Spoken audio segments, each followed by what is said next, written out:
আসসালামু আলাইকুম ওরহমতুল্লাহ।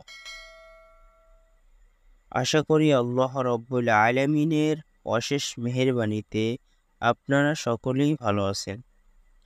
আবু আইয়ুব আল আনসারী রাদিয়াল্লাহু আনহু থেকে বর্ণিত, রাসূল সাল্লাল্লাহু আলাইহি ওয়াসাল্লাম বলেছেন, কোনো মুসলিমের পক্ষে তার ভাইয়ের সঙ্গে 3 দিনের অধিক সম্পর্ক ছিন্ন রাখা বৈধ নয়।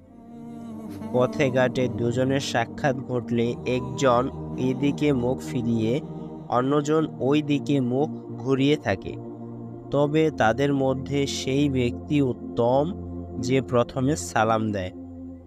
আমরা কখনো নিজের আপন ভাই এবং বোনদের সাথে সম্পর্ক ছিন্ন করব না। বেশিরভাগ মানুষ সম্পর্ক ছিন্ন হয় টাকা পয়সা নিয়ে এবং জমি নিয়ে। আমরা সবসময় নিজেরটা বুঝি যে আমার হলে হবে, কিন্তু অন্যের হক আমি নিয়ে নিলে যে শাস্তি আল্লাহ তাআলা দিবেন আমরা সেটা তখন ভাবি না। তাই ভাইয়ের হক ভাইকে এবং বোনের হক বোনকে দিয়ে যতটুকু আমার হক ততটুকুই রাখার চেষ্টা করব। কারো হক মেরে খাবো না।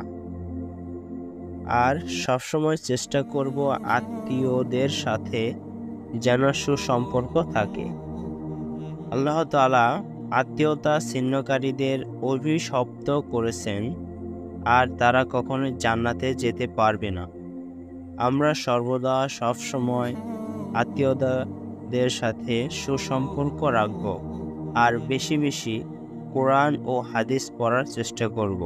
এই মেসেজটি প্রত্যেকটা বন্ধুদের কাছে শেয়ার করে পৌঁছে দিবেন, কারণ আমাদের এই দুনিয়াতে বেশিরভাগ এখন ভাই বোনদের মাঝে জমি এবং টাকা পয়সা নিয়ে অনেক দ্বন্দ্ব হয়ে থাকে এবং আত্মীয়তা ছিন্ন হয়ে যায়।